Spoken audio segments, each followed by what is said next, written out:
this F bolts here, slide this out so it's way longer, and tighten it back up so you can actually cut higher off the ground because your sensors shoes are longer now.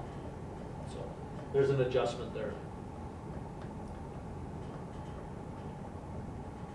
Another thing that happens when a video showed that pin needs to be put in up here on the top side instead of down here.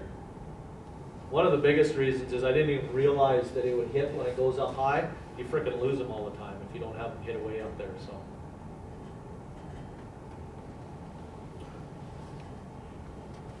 Changes on our 2016 header and going forward. Biggest change is your center drum. Your center feed section is 8 inches wider.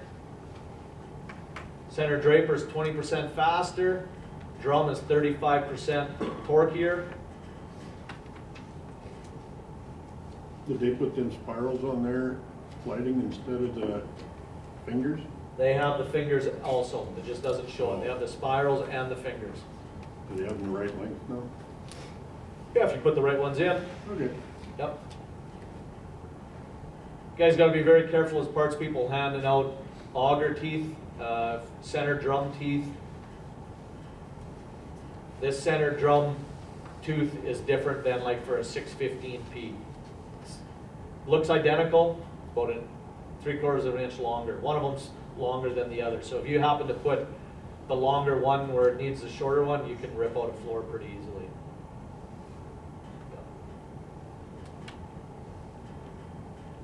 Why do you think John Deere's made these changes?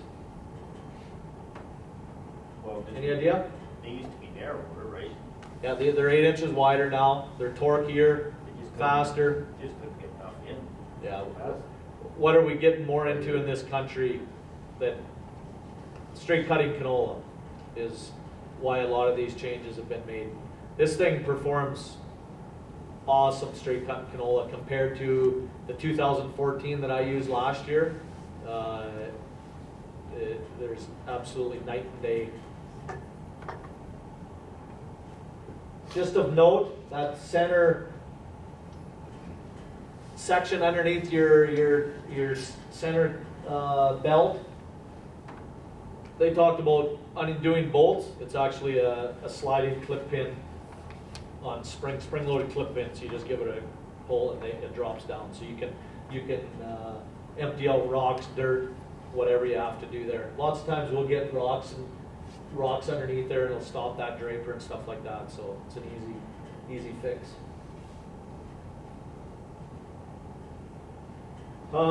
Increased cut height skid shoe. We have this on our draper header. That's these yellow skid shoes along here.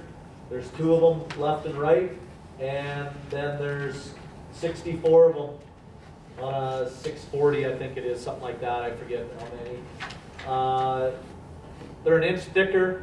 Normally they're a 1/4 inch or 1/2 inch. Now they're an 1 1/4 inch, 1.5 inches. They're an inch thicker if you get this option. The good part about that option is for rock protection. Negative part about it is if you have real stuff that's flatter than heck on the ground, you have a little trouble going to get it, so you have to really increase your tilt on your header so your knife angle is a little bit steeper to get it. If I was running myself, I would run these with a front tilting faceplate because you can do all conditions and you get better rock protection. That divider rod on the end, cannot order from factory, it's parts. If guys are doing canola, and for sure if it's lodged, they need this divider rod. I know Hager's out at Provost there, I think they built their own, because I don't think they were available. On our demo header we had to build our own because they were 6 weeks out. Just for you salesmen, this is a option your guys will need if they're doing standing canola.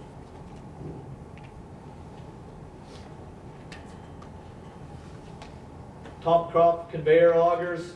We can order them right from factory, or we can order them in and install them here.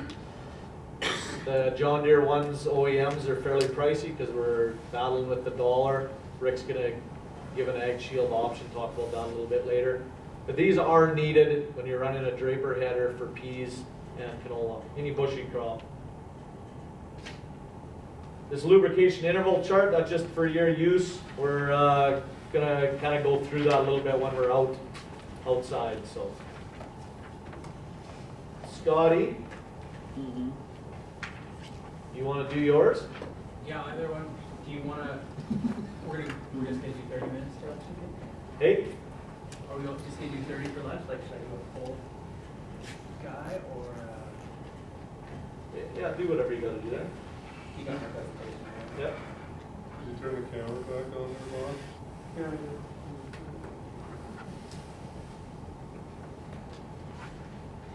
Did you want it on? No, I just didn't want to get blamed if they're hitting the button later. Oh, because you shut it off? You're the power guard presentation, eh? Yeah.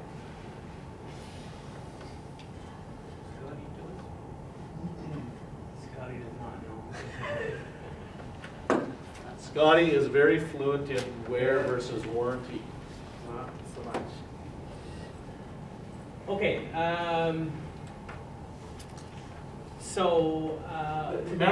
Remember the feedback we got from our first two sessions about wear versus warranty? What did our feedback come back from our service staff? what do you mean? Sales are the people we have to convince That's that right. everything is in warranty. Whoa, whoa, whoa, whoa. Oh, There's come on. one salesman that you have to convince, and he's not here. He did, Paying us all he the did same come up. fucking- Yeah, his name did come up. Yeah. Yeah, it might be more than one, but Well, whatever.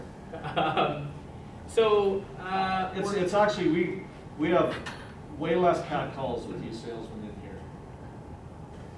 Because we can't quite call you. Yeah, well, sales The first two department- sessions was good. the sales department's the path of least resistance, so give it to us. Sure. Okay, so today we're really briefly going to talk about wear parts and what's covered under warranty. The reason I am doing it is just because I'm going to be starting to handle a little bit of the power guard stuff going forward. But to be totally honest, I'm just starting out on all this warranty stuff, so if I say something wrong or if you've got something to add, just jump in. We're going to try and power through it fairly quickly.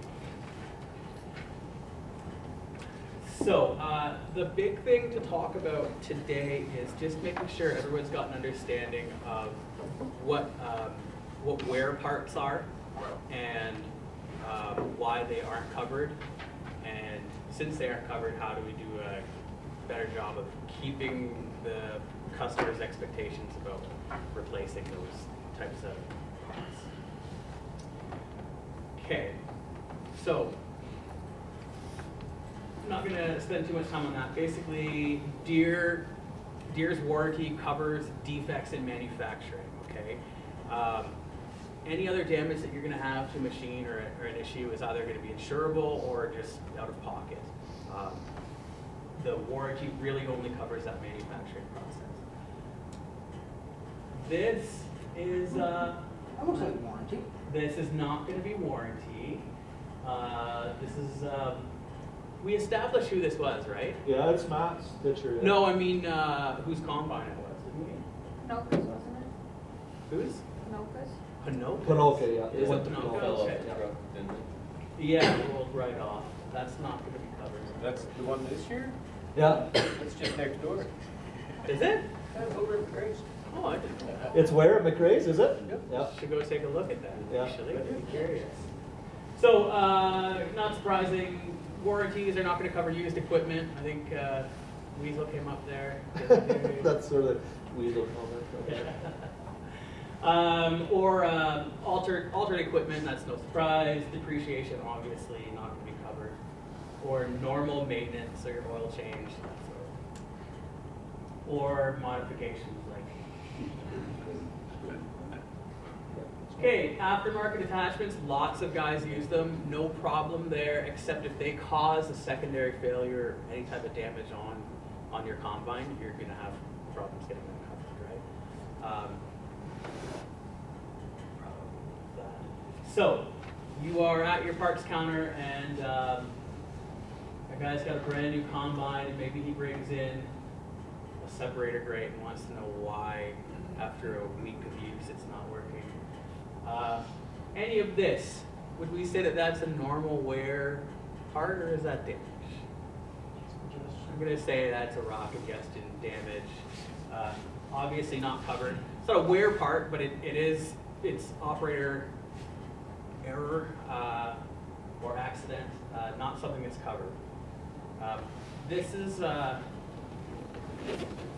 again where your insurance is going to be a little bit better than your warranty coverage. Okay. The wear parts that we're talking about for the crop or for the parts people, I am actually not aware of how this system works, but wear parts are something that's under critical code 15 or 20. Does that make sense to you guys? Anyone? What's Yeah. that mean? What's that? Every part has a critical code attached to it, Okay. so like say 15, 20, 40, or 60, it just classifies that specific part. Okay. If it's a quick moving, if it's a wear part, if it's. And that's how they define that. Okay, so what they've been saying is that the wear parts, the things that you're going to expect through the normal course of using that combine, things that come in contact with the ground, other moving parts or soil, those are going to be wear parts. And they were 15 and 20, I think, were the two categories. So if someone brings in parts in those categories and they've worn through, that's just normal use. That's not covered under a warranty. That's expected, right? We talked about the other day, like, we just talked about ground engaging tools like wear points on drills and stuff. You know, sometimes you'll get a bad batch and, you know, lose carbides or stuff like that. You know, there's going to be special allowances with the, you know, if it's third party, whoever it is, to replace that stuff, right? But generally, ground engaging tools are never going to be warranty, right? Yeah, because they're just expected to. They're expected to wear out. Be ground down. Some might wear out in 3,000 acres, some might wear out in 6 or more. It just totally depends. They give an example. Obviously, it's an extreme condition, and they don't give a specific one. But some parts, it would be normal for them to completely wear out in 50 hours. We don't come across that here, but point being, these wear parts is what they do. They wear down, not covered. Okay, we'll just kind of look at a couple things. This is the type of equipment that wears down in a hurry. It's just part of your normal use. I think everyone sees your knife guards. Does anyone know? That's a corn hanger, that's what. There you go, yeah. The gathering chain, yeah. Yeah, the gathering chain. We really obviously don't see many of those, but they kind of roll in like this. All of these parts, it's expected to wear down. You should be aware of that going in, that these are going to be issues. Do you guys have people coming in with like wear parts? I mean, generally they're going to be. Oh, belts. No, but I mean, coming in like upset or surprised that things are wearing down, or Yeah. Yeah. what's the one that kind of catches you the most? Well, knives are the big one. People Yeah. will just think that you sell them some knives and they think, oh, these are wearing out too quick, but Is there a kind of, do we only use one type of, several. and they're all kind of in that same range, Basically, a salesman told them that they We just sell John Deere OEM.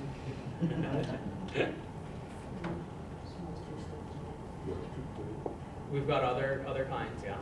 But they're all basically, in terms of endurance, about the same. Okay.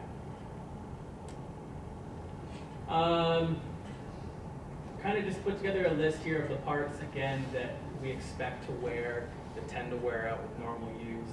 I don't think that that's an exhaustive list, so if you see anything, let me know, like it's missing. But basically, all of these parts we're going to expect to wear out with normal use.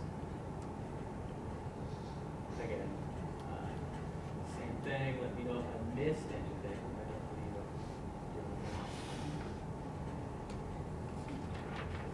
I did. Okay.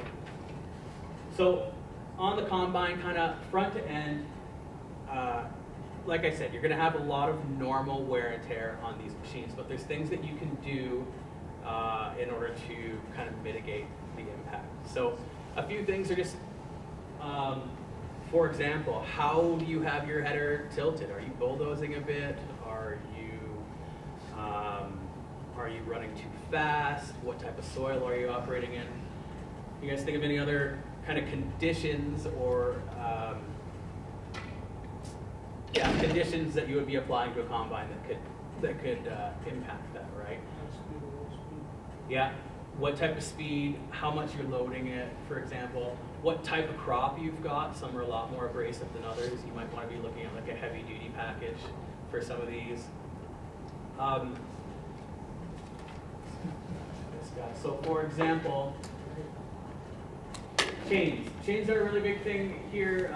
Probably again, are you guys getting a lot of chains coming back in? The only time I've ever seen it before is when people have said they don't run a 60 heavy or they don't run a diamond chain. That's the only instance I've ever seen with chains.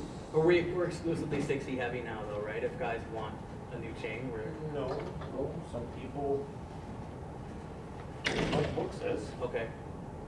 So I thought we were supposed to be switching over. that's kind of how we try and run things, but if the customer wants 60 chain, we give Right. them 60 chain. And we need to try and talk them into it, and that's what you want. Okay, fair enough.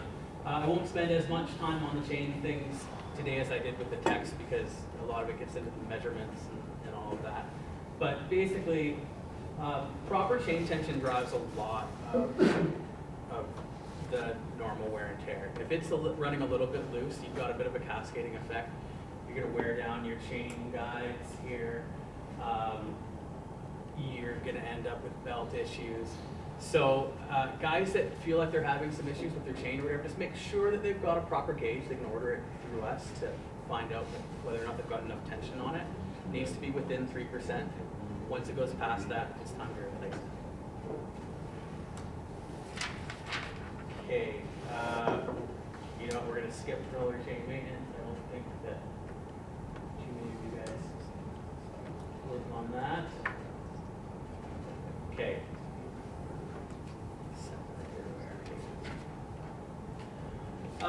This part is a little bit more relevant for you guys actually than text, because we were talking about these wear strips. If for our techs, if you bring a combine in and your wear strips are wearing down, you know, Deere says to reverse those, just take them off and flip them around and keep on letting them wear down. But for the amount that you're going to pay a tech to do it, it makes sense to just replace these new ones. But it is something that at the parts counter that you could let them know that they can reverse these themselves and add a little bit of life to them. But yeah, if they're looking at just at paying someone to do it, they're going to want to replace those with new ones. Does that make sense? Yeah.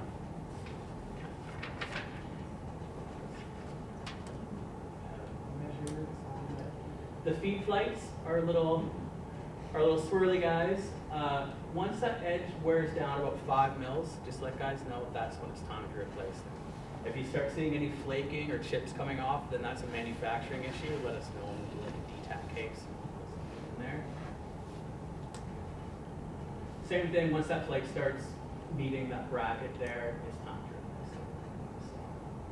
If we get these things too sharp and too fine a point, they're going to start damaging your crop as they go through. So again, Yep. the Z-bar. This is a piece that can start looking a little bit rough without having any real impact on your crop. A lot of guys will bring these in concerned about it. It's just normal wear. Even if it looks a little crappy, it has no impact on your actual harvest. Except for in the case of a piece breaking right off, which is what we had on Friday, that corn header that we were talking about. A strip of that Z-bar fell off and was ingested into the combine. Not all the way in, but in far enough to shut them down for a little bit. But other than that, just if it looks a little bit worn down, it does not need to be replaced. Okay. We dealt with this yesterday with the techs. We're gonna get some more of these ordered in. It's not really an issue for you guys. Once your threshing elements, again, I'm just thinking of parts that guys might come in with. Once that's less than half an inch, they need to be replaced. Rick is gonna talk this afternoon about A&I products and some options on these guys. Separator times, using that same gauge which your techs will have soon. Once the times are shorter than that gauge, they all need to be replaced.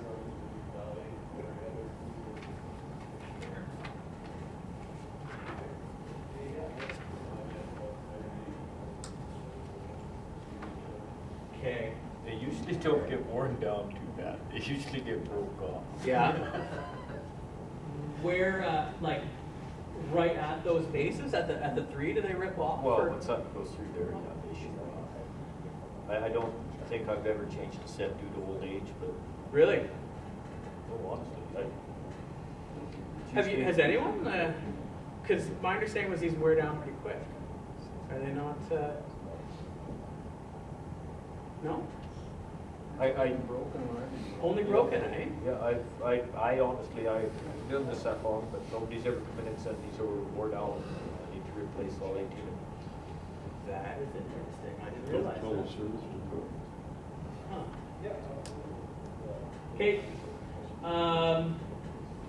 Your small and large wire concaves.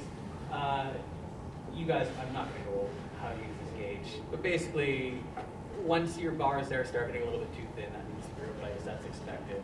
I think that's going to be more through service than through parts. Let's get these guys as well. Get separator grates. I think most guys understand that, little fingers might go missing on the separator grates and all that. They're probably not going to bring them back and complain that there's a little piece missing. It's not actually impacting anything there. If you're missing a whole chunk, then we're going to need to do this. Augers, this is what I was talking about with this flaking and chipping. Let us know about that, but just normal wear where it just gets really thin down to a point, that's just needing to be older. Okay, so you guys. Straw chopper hammers. We had this debate yesterday a little bit. Deere says to change these every 2 to 3 seasons. Some guys are coming in every season to change it. The debate that we had was how you can prove to Deere when these things fail that it was an actual manufacturing defect. There is an issue if you see these chipped, file a case or let service know, I guess, to file a case, and you might be able to make the case to Deere that it's a manufacturing defect, that it's a bit of a growing. Really quickly, if someone brings in a belt that looks like that has broken from a shock load, that is just misuse. It's not going to be covered under warranty. Same here. Properly tensioning your belts is entirely on the customer. If it's not properly tensioned, you're going to get slippage here, burning, and that's not going to be covered.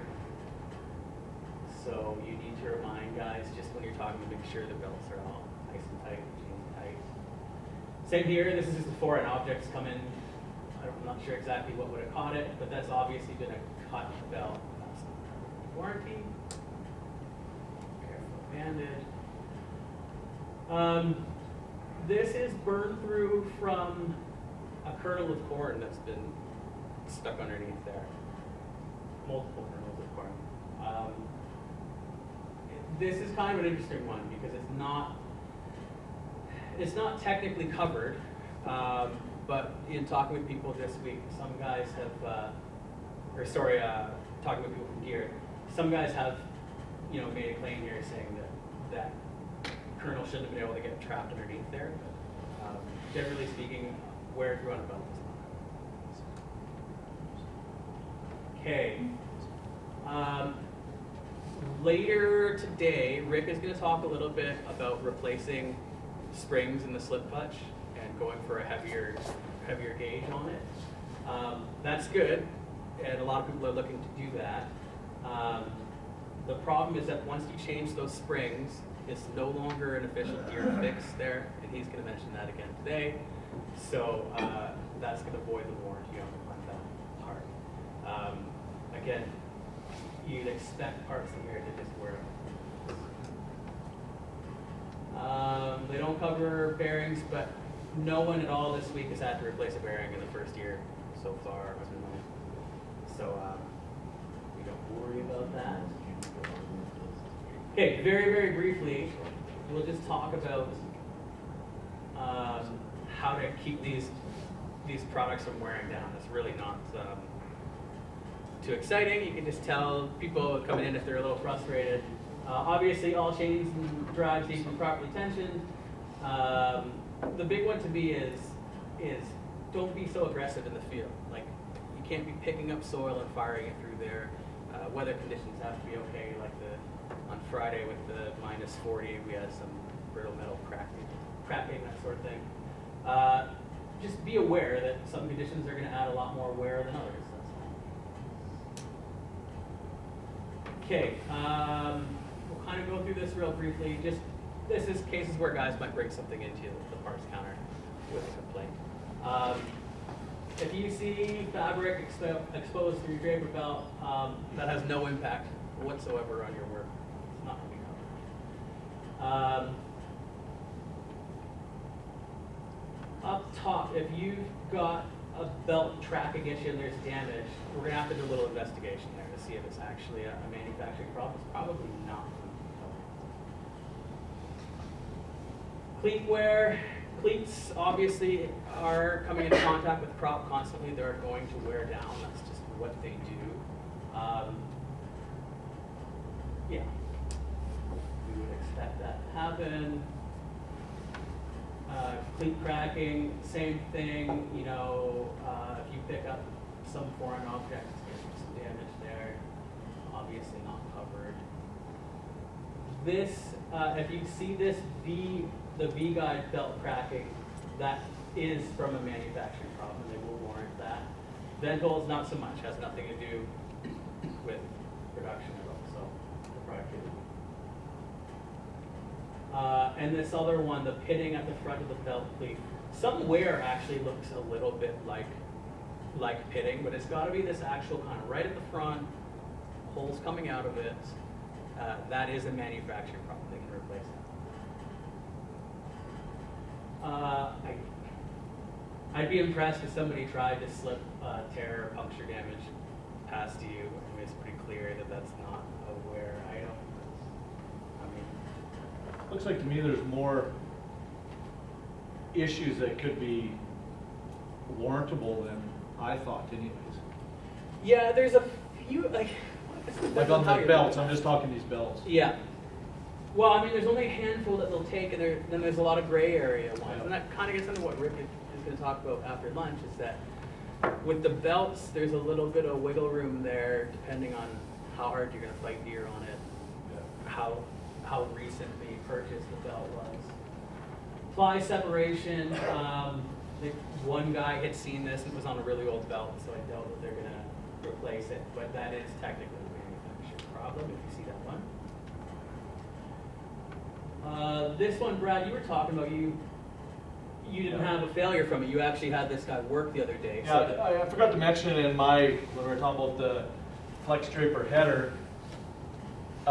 There's a belt protection system on that. So if you have a roller, an idler roller that stops, it's got a sensor on it, and this is on any of the 4 canvases, it'll shut down the header. So what that will do is prevent this from happening. Your drive roller just won't keep spinning with your canvas stopped and burning out. And I didn't realize it, but if that system fails, and I don't know how you could prove it, but if you could. Basically, if you've got burn through, the system failed. So. That's right. Yeah. That's right. Exactly.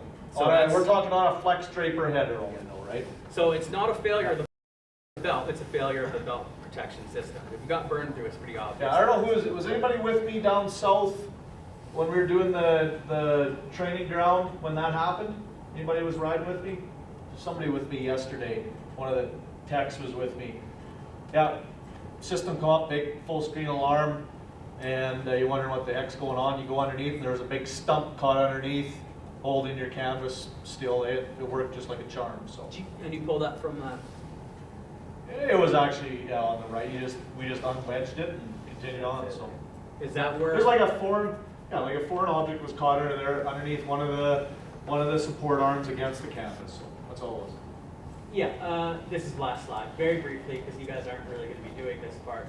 These are your areas to look for items that might have snuck in there that can jam up the belts, cause all sorts of grief. But again, it's more of a service thing. Yeah. So the other thing, really briefly, that I want to talk about is in terms of power guard. Guys coming in, kind of feeling like bills might be piling up on them or a little bit. Just mention if they don't have that power guard warranty, if they didn't buy it at the time,